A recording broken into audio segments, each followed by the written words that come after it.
Acordo de livre comércio entre o Mercosul e a União Europeia foi anunciado no dia 6 de dezembro de 2024, após reunião dos líderes dos blocos na cúpula do Mercosul em Montevideo, Uruguai. Quer saber um pouco mais sobre o assunto? Fique até o final deste vídeo que eu vou te explicar. Mas antes, não se esqueça, hein? Inscreva-se no canal, ative o sininho das notificações e compartilhe com seus amigos para que nós possamos chegar a mais pessoas. Olha, para entender um pouco melhor o acordo proposto, é importante que a gente se lembre de alguns detalhes. Primeiro, o que são blocos econômicos? Blocos econômicos são grupamentos de países que geralmente fecham um acordo, fecham um tratado internacional para intensificar o comércio entre os membros. E como que isso é feito, Rodrigo? Geralmente com redução de tarifas alfandegárias ou até mesmo eliminação destas mesmas tarifas de importação. Segundo ponto importante, o que é o Mercosul? É o Mercado Comum da América do Sul, que apesar de ter um nome Mercado Comum, ele na verdade é uma união aduaneira. Por que é considerado uma união aduaneira? Porque além da queda de barreiras alfandegárias entre os membros, então assim, teoricamente, você pega o Mercosul entre Brasil e Argentina, por exemplo, a gente não teria tarifa de importação, não teria taxa de importação, só que além da queda das barreiras alfandegárias, a gente tem também a adoção da TEC, Tarifa Externa Comum. Ou seja, para qualquer produto que venha de fora do bloco, de fora do Mercosul, todos os membros do bloco deveriam cobrar as mesmas taxas de importação, até mesmo para garantir a coesão entre os países do bloco. Terceiro aspecto importante, antes da gente falar do acordo entre Mercosul e União Europeia, é lembrar que a União Europeia é também um bloco econômico que foi criado lá em 1992, quando foi assinado o Tratado de Maastricht, na Holanda, e em 93 entrou em vigor. A União Europeia é uma forma de bloco econômico mais completa e complexa. Além da livre circulação de pessoas, mercadorias e serviços, a gente tem também uma política comum de desenvolvimento, a gente tem a adoção de uma moeda única entre os membros. Então, a União Europeia é também um bloco econômico, assim como o Mercosul, mas muito mais complexo. E hoje, a União Europeia conta com 27 membros, já teve 28, só que a gente não pode esquecer que em 2020 o Reino Unido acabou efetivando a sua saída da União Europeia, o famoso Brexit. Então a União Europeia volta a ter 27 membros. É um bloco gigantesco ali de países que buscava não só a integração econômica, mas também uma integração política, social e assim por diante. Quarto aspecto, antes da gente falar do acordo, é que os dois blocos, tanto a União Europeia quanto o Mercosul, possuem a TEC, Tarifa Externa Comum. O que quer dizer que para fazer um acordo tem que ser o bloco inteiro, já que as tarifas são comuns a todos os membros do bloco. Então, reforçando, o acordo que está sendo assinado é entre o Mercosul inteiro e a União Europeia inteira, tá certo? Então, depois de ter feito essa introdução, vamos entender um pouquinho melhor como é que nós chegamos a esse acordo. Essas negociações, elas começaram lá em 1999, é isso mesmo que você está ouvindo, tem muitos anos, né? Vai aí para 25 anos que essas negociações começaram e um primeiro acordo tinha sido fechado lá em 2019. Porém, as negociações foram suspensas e apenas retomadas agora em 2024. Mas, Rodrigo, por que essas negociações foram suspensas, né, depois daquele acordo prévio em 2019? Porque principalmente a França, ou alguns outros países também, mas principalmente a França reclamou desse acordo, que é um acordo que prevê a queda de quase todas as barreiras alfandegárias entre os blocos, e com isso os agropecuaristas franceses sofreriam muito com a concorrência dos produtos agropecuários vindos do Mercosul, já que, segundo o próprio governo francês, os nossos custos aqui são mais baixos. Então, por conta disso, né, dessa preocupação com os produtores agrícolas europeus, a negociação desse acordo ficou paralisada, né, até que a gente conseguisse ali um termo comum. Lembrando que esse acordo entre Mercosul e União Europeia só será efetivamente assinado depois que os textos passarem por uma revisão jurídica e serem aprovados em todos os países membros, tanto do Mercosul quanto da União Europeia. Só que isso é um pouquinho diferente nos dois blocos, porque na União Europeia a gente tem o Parlamento Europeu e aqui no Mercosul não. Daqui a pouquinho eu vou te explicar isso melhor. Portanto, esse acordo que saiu agora em dezembro de 2024 quer dizer apenas que as negociações entre Mercosul e União Europeia foram encerradas. Mas a gente ainda tem algumas fases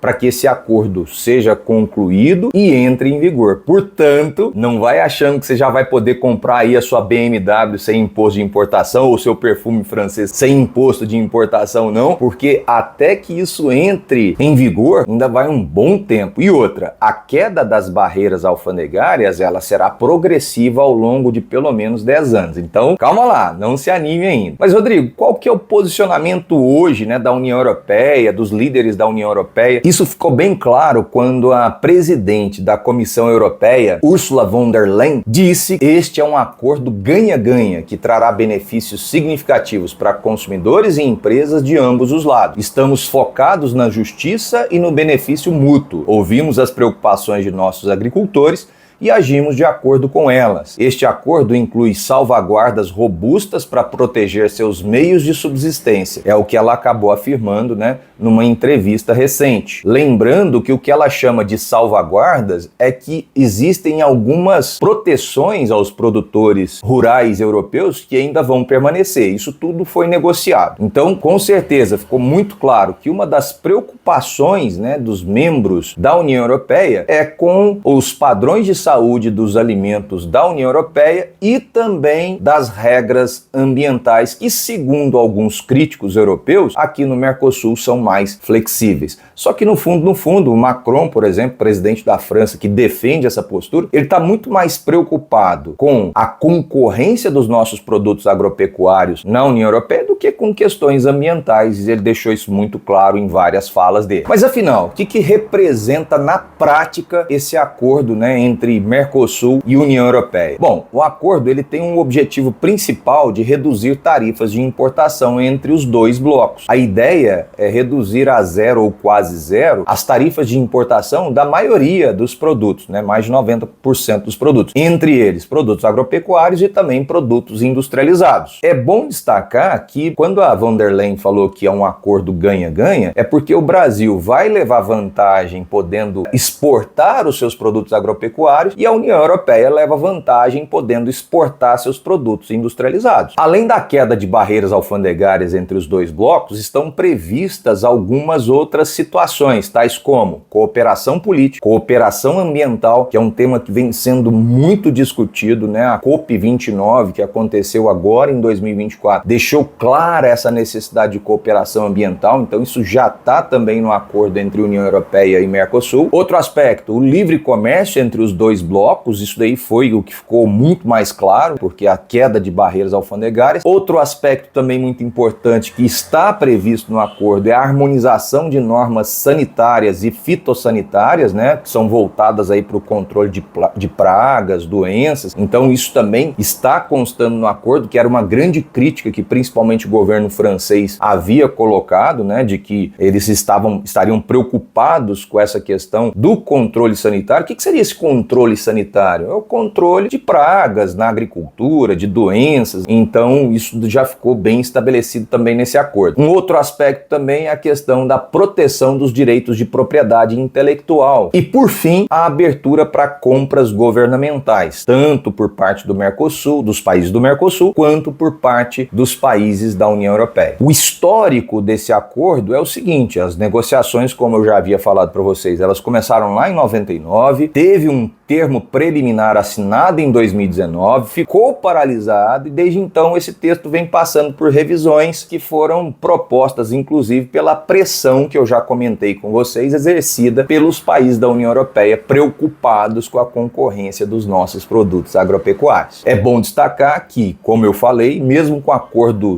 que esse acordo já seja assinado, ainda há uma série de etapas para sua conclusão. Entre elas, a necessidade do texto ser aprovado pelos legislativos de cada um dos membros do Mercosul, tem que ter também o aval do Conselho Europeu, que junta ali 27 chefes de Estado ou de governo, e também a aprovação do Parlamento Europeu, que conta com 720 votos dos eurodeputados. Então não é fácil. As principais dificuldades para a aprovação desse acordo estão mesmo por parte da França, até porque os governos da Alemanha e da Espanha, por exemplo, já se declararam favoráveis, mas com certeza o governo francês será uma importante barreira para que esse acordo seja aprovado. Só para você ter uma ideia, no último dia 13 de dezembro agora de 2024, a ministra do Comércio da França, a Sophie Primas, reafirmou a oposição do país ao acordo comercial entre União Europeia e Mercosul, afirmando que o acordo assinado vincula apenas a Comissão Europeia e não os Estados-membros.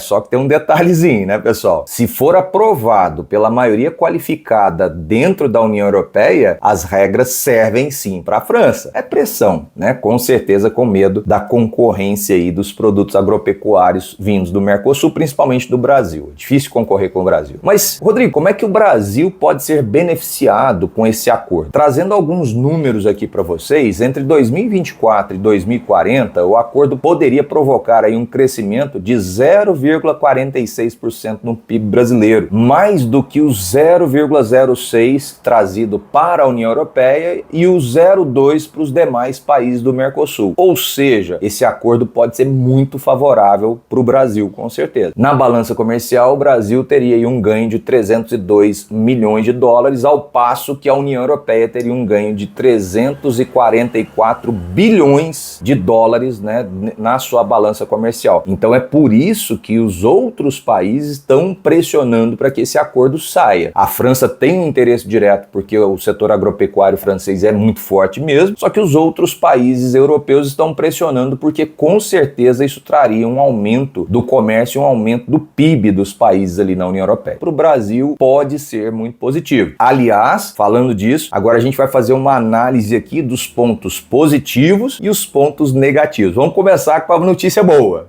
os pontos positivos. Primeiro, a facilitação do comércio, né, com a eliminação gradual das tarifas alfandegárias. Isso com certeza aumenta o nosso acesso ao mercado europeu, que é um grande mercado consumidor, sem dúvida. E o que a gente venderia para eles? Como eu já disse em algumas vezes nesse vídeo, destaque para o setor agropecuário. Então, na prática, o Brasil teria mais oportunidades ainda de exportar para esses países europeus que são grandes consumidores, sem sombra de dúvida. Segundo o IPEA, isso melhoraria as nossas exportações por três motivos, três efeitos assim. Primeiro, a queda das tarifas de importação, lógico, isso daí já ajuda bastante o Brasil, né? Porque sem as tarifas de importação cobradas pela União Europeia, nossos produtos chegam mais baratos, com certeza. Segundo, o aumento das quantidades exportadas em alguns setores brasileiros, então esse seria um dos motivos, né, para a gente ver isso como positivo. Por quê? Não só por conta da redução das tarifas, mas também pela redução das cotas de exportações que eram impostas pela União Europeia, que a União Europeia vai reduzir. E além disso, né, a gente teria uma redução do nosso custo doméstico. Como assim? Vou te dar um exemplo. A gente, quando vai falar aqui de agropecuária no Brasil, vou te dar o exemplo da agropecuária que fica mais fácil de visualizar. A gente tem que pensar que boa parte dos insumos e das máquinas que a gente usa aqui no Brasil são importados. E aí o que acontece? Além da gente ter o problema do câmbio, se você quiser saber um pouco da influência do aumento do dólar nesse setor, basta você clicar aqui no card, né, que eu falei disso já, tem um vídeo que eu falo sobre o impacto do valor do dólar para o Brasil, para a economia brasileira. Mas além do impacto do dólar, a gente também tem o impacto da questão das tarifas alfandegárias. Então, se a gente tem uma tarifa alfandegária para importação desses produtos vindos da União Europeia, evidentemente esses produtos vão chegar mais caros aqui para o agropecuarista brasileiro. Então isso aumenta o nosso custo doméstico. Então, se a gente não tiver que pagar uma tarifa de importação para esses insumos, os nossos custos reduzem. E os efeitos negativos que podem acontecer por conta desse acordo? O efeito negativo, evidentemente, é sobre o nosso setor industrial, porque, em geral, o que a União Europeia vai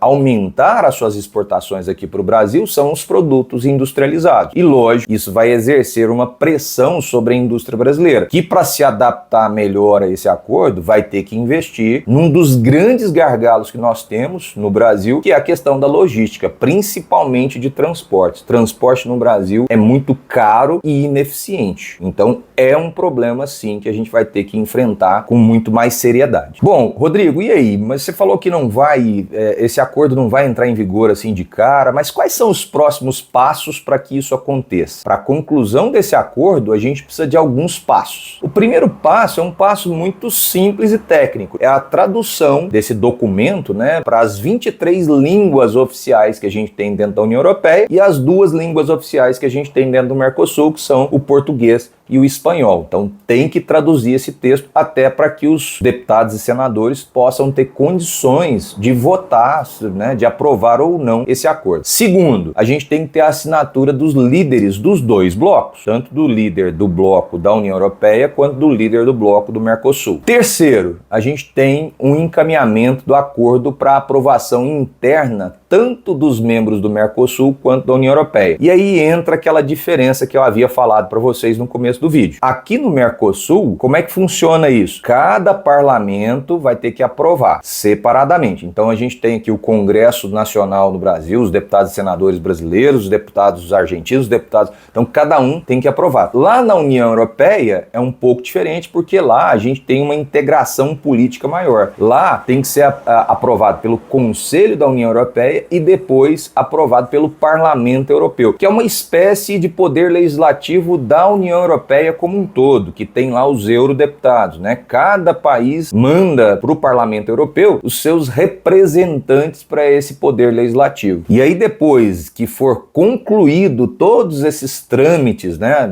para aprovação, há a ratificação pelas partes desse compromisso. O que é ratificar? Os governos, né, desses países, né, dos integrantes desses blocos, aceitam então a introdução dessa legislação internamente. Só depois disso tudo é que esse acordo entra em vigor. Portanto, é aquilo que eu falei no começo do vídeo, não precisa ficar animado não, porque vai demorar um pouquinho, é muito gradual essa situação acontecendo, fora que a redução das tarifas, depois desse acordo aprovado e dele já em vigor, a redução dessas tarifas vai acontecer de forma gradual, se for de acordo com o que está o texto hoje.